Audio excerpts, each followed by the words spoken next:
Someone asked me whether I was aware of all the people out there who were praying for the president.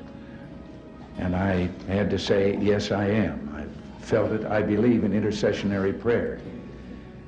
But I couldn't help but say to that questioner after, sometimes when he was praying, he got a busy signal. It was just me in there ahead of him.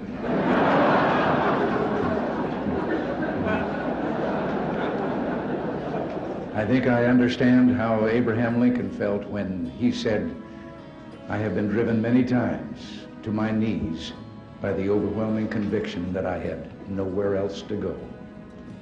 Now, I realize it's fashionable in some circles to believe that no one in government should encourage others to read the Bible. That we're told that we'll violate the constitutional separation of church and state established by the Founding Fathers in the First Amendment. The First Amendment was not written to protect people and their laws from religious values. It was written to protect those values from government tyranny. I've said that we must be cautious in claiming God is on our side. I think the real question we must answer is, are we on His side? No matter where we live, we have a promise that can make all the difference. A promise from Jesus to soothe our sorrows, heal our hearts, and drive away our fears.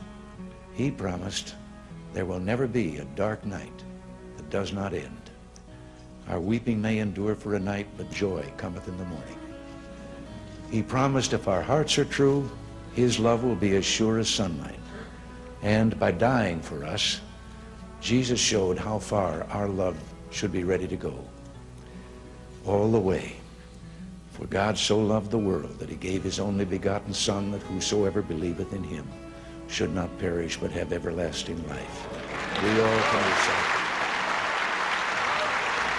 Americans yearn to explore life's deepest truths, and to say their entertainment, or their idea of entertainment, is sex and violence and crime, is an insult to their goodness and intelligence.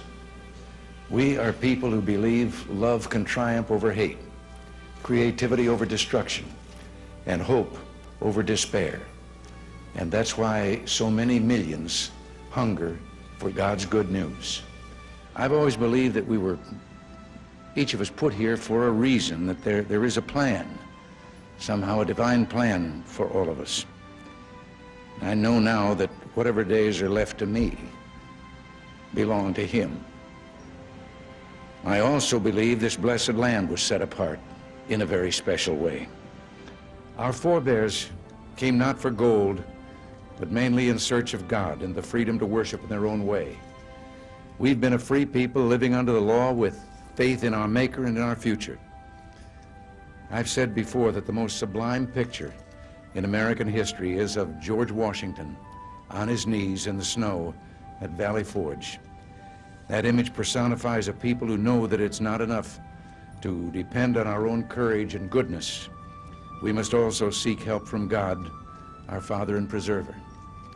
We'll never find every answer, solve every problem, or heal every wound, but we can do a lot if we walk together down that one path that we know provides real hope.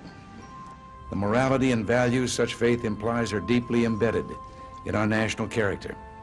Our country embraces those principles by design, and we abandon them at our peril.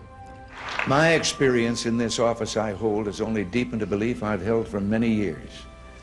Within the covers of that single book are all the answers to all the problems that face us today if we'd only read and believe.